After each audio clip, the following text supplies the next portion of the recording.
Okay, picture the International Space Station. Normally, you've got 6 people up there. Right, the standard crew size. But imagine, suddenly, a Soyuz docks, and boom, there are 9 people living and working together, hundreds of miles up. Yeah, it's not the everyday situation, is it? A temporary population jump. So today, we're doing a deep dive into exactly that, a really fascinating short period on the ISS.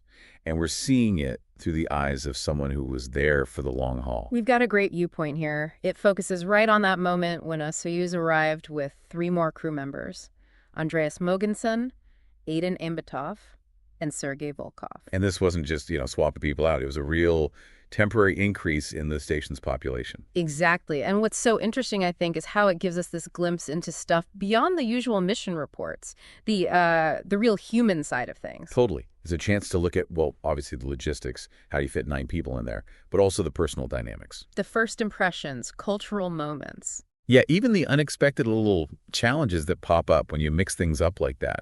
It really brings out these aspects of long space missions that maybe we don't think about much. For sure. It's not just about the hardware. Okay, so let's start with the arrivals. Sergei Volkov, you mentioned him first. Right. Sergei, he's interesting because there's already a connection there with the long-term resident we're following. Oh, yeah. Yeah, they were both in the astronaut selection groups around the same time. NASA 96, Roscosmos 97, sort of contemporaries. Ah. And right. There's this more personal link, too. Apparently, Sergei went on a pretty tough NLS trip, National Outdoor Leadership School, years ago with our resident's brother out in Wyoming. And it sounds like that experience really bonded them. Wow. Small world, even for astronauts. Isn't it? And Sergei was actually the backup commander for the year-long mission our resident was part of. Right. So they'd have known each other from Baikonur during all the prep.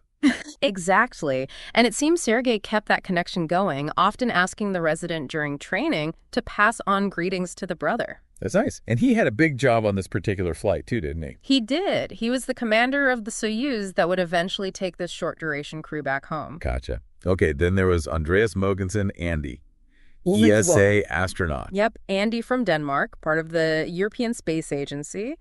The description paints him as really friendly, always smiling. Coachable. Very. And quite international, lived and studied all over. Apparently, his wife even jokes his English is better than his Danish.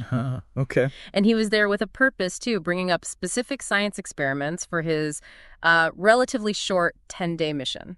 Okay, science focus. And the third person, Aiden Ambitov.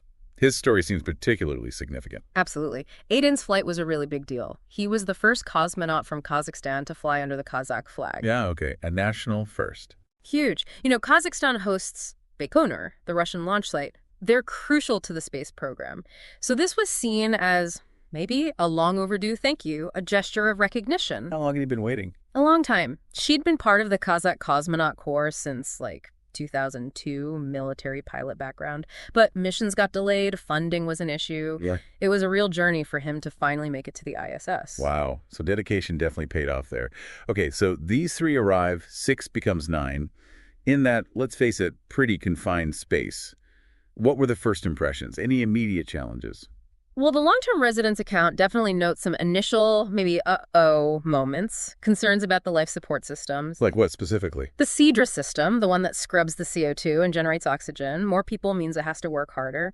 And, well, the toilets. Always the toilets in space. Always the toilets. Just more usage, more potential wear and tear, and just a general feeling that things would be busier, more active, which feels different in a closed box. And it sounds like Aiden, maybe because it was his first time, had a bit of a tricky start. Yeah, the account suggests he was pretty disoriented initially. Getting his bearings. Like getting lost. Kind of. Getting lost between the modules ending up in the U.S. lab when he wasn't meant to, or the Japanese module. Apparently, he was looking for the 3D printer at one point and just couldn't find it. Oh, dear. And the language barrier you mentioned. That added another layer. Russian is the common language, but it wasn't Aiden's first language, nor the residents'. So conversations were maybe a bit basic at first, and Aiden didn't speak English. Right, so in the U.S. segment, that would be tough. Exactly. It really makes you think, doesn't it? About spatial awareness in microgravity, in a complex, unfamiliar place. For future missions, especially longer ones, or with more diverse crews, how do you prepare people for that initial adaptation? Good point. Training and maybe even station design could factor in, right? Potentially, yeah. Yeah. Make it more intuitive somehow. Okay, so amidst this settling in period, there was a formal handover, the change of command. Yeah, a really significant moment. The long-term resident officially took command of the ISS. They were now the commander for the next 6 months. Must be quite a feeling. The account includes this really reflective thought, realizing, okay, I'm commander now, but wow, I'm only halfway through my year in space. Whoa. 6 more months to go. Yeah. That's a perspective check. Definitely puts it into perspective. It's a huge commitment, being up there that long. So with the new commander settling in and the larger crew adjusting, were there moments where they, connected, some positive interactions? Oh, absolutely, despite the initial challenges. Looking out the cupola window, for instance, that seems to be a universal bonding experience. The big bay window to the world. Exactly. The resident mentions showing Andy the Bahamas from up there, just sharing that incredible view. There was also a funny bit about being confused about when orbital night was actually going to hit. Happens to the best of us, I guess. And then there are these little human touches, like Gennady Padalka, the outgoing commander, greeting the new one with, "Good morning, comrade commander." Just shows that warmth, that camaraderie. That's nice. But I heard the Friday night dinner was something else. It sounds like it. Because there were 9 of them, they had dinner in Node 1, which is usually more of a passageway just to fit everyone. Making space. Literally. And Andy, Andreas Mogensen, brought corned beef and cabbage. Apparently, the commander had mentioned craving it. Thoughtful. Very. But the real standout seems to have been these Danish chocolates Andy brought. Each one had a little personal message tucked inside. Oh, wow. And the commander's chocolate had a poem inside from Amiko, their partner, back home. A really personal, unexpected connection. That is incredible. Can we share the poem? Yeah, it's worth reading. It really captures that feeling. Okay.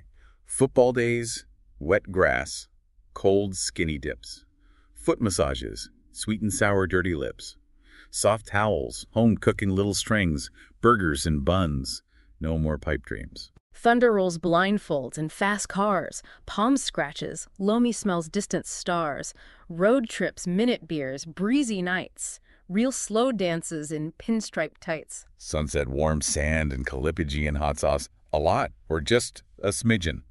Early morning dew and fireside chats. Enjoy your secret chocolate snack. I'll give you something sweeter when you come back. Wow. Wow. That's powerful. Right there in a chocolate wrapper in space. Really hits home, doesn't it? The human side. Then, shifting gears culturally, there was the traditional Kazakh meal Aiden shared. Okay, this sounds intriguing. What was on the menu? Horse meat soup, cheese made from horse milk, and horse milk to drink. Kumis, I think it's called. Horse milk. Okay. And the commander tried it all? Tried everything, as a sign of respect and goodwill. Being a good host, essentially, even though they were the long-term resident. That takes an open mind, especially with unfamiliar food in space. It really does. But then there was a slight hitch. Aiden apparently commented that the horse milk tasted a lot like human breast milk. Oh, no. Yeah. According to the account, that comparison was maybe a bit too much for the commander, who then found a creative and swift way to dispose of the rest of the milk without causing offense. Trying not to laugh. Oh, my goodness. Cultural exchange sometimes has its unexpected moments. Definitely. What's normal in one culture can be pretty startling in another, especially when you're sharing dinner in Node 1 on the ISS. Makes you think about navigating those things in close quarters. Absolutely. But it wasn't all just meals and poems, right? There were quieter moments, too. For sure. There's this nice little story about the commander finding Aiden just sitting, reading a Russian car magazine. Huh. Okay. And the commander realized, Aiden's only here for a short time. Maybe he hasn't had much chance to just look. So they took him over to the cupola, showed him how the window shutters work, made sure he could get some time just taking in the view of Earth.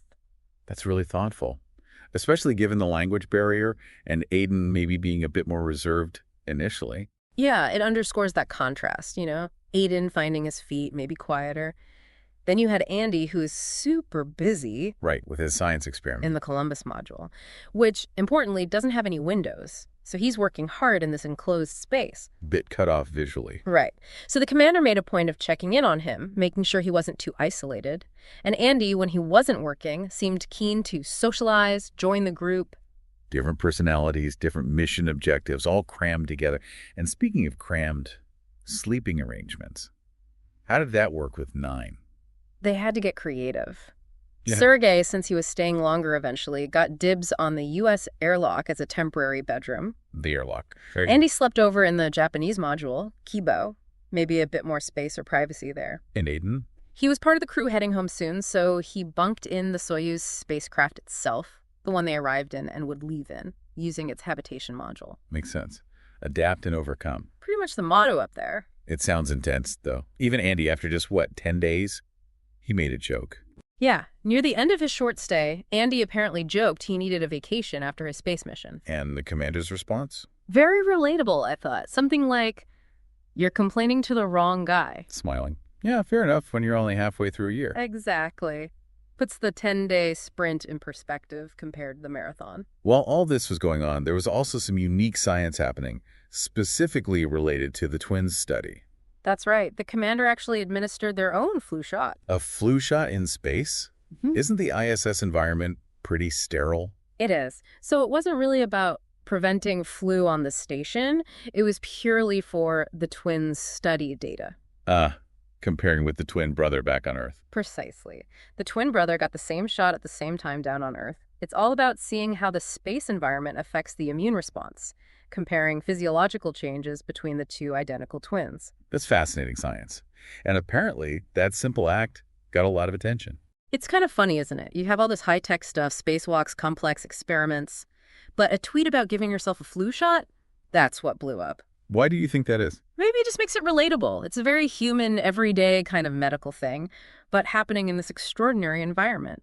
The fact that places like the CDC and NIH retweeted it shows it struck a chord, connecting space life to everyday health concerns. Yeah, brings it down to earth, so to speak. Okay, so the 10 days fly by. Time for Andy, Aiden, and the outgoing commander, Gennady Padalka, to leave. Sergei Volkov stays, right? No, wait, Sergei Volkov commanded this departing Soyuz. He arrived with them and left with them and Gennady. My mistake earlier. It was Misha Kornienko and the commander who were the year-long crew staying behind. Got it. Thanks for clarifying. So Andy, Aiden, and Gennady are leaving, commanded by Sergei. What was the farewell like? It's always a bit emotional, these departures. Even after a short time, you share this incredibly intense experience.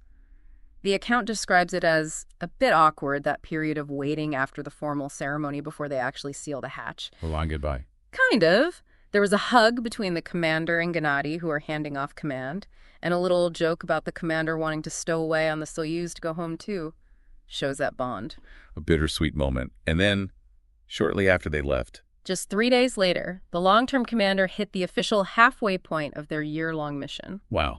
Station gets quieter, back to 6, and you realize you still have 6 months left. Yeah. A big milestone, marking the shift to the second half of that epic journey. So looking back at this whole period, this temporary surge to 9 people, what are the big takeaways from this deep dive? Well, I think it really throws a few things into sharp focus. First, the practical side, how quickly they had to adapt logistics for more people, even short term. The strain on systems, the sleeping spots. But maybe more importantly, it highlights just how crucial those personal connections are. Communication, understanding different cultures, different personalities, especially when you're literally living on top of each other. The human element. Absolutely. And you saw the contrast, right? Aiden's initial disorientation versus Andy's focused science mission. Yeah. Different experiences even within the short-term group. Yeah. And finally, it's just interesting what captures our attention back here. The flu shot. It shows how these seemingly mundane details of space life can really resonate. It does make you wonder, doesn't it? Thinking about the future. What does this little snapshot, this temporary crowding on the ISS suggest about longer missions, maybe bigger stations, maybe even communities off Earth? That's the big question, I think. It pushes us beyond just the rockets and the hardware. It forces you to think about the people. How do we actually live together sustainably in those environments? Different backgrounds, different pressures. Exactly. It's not just about can we build it, but can we live there together?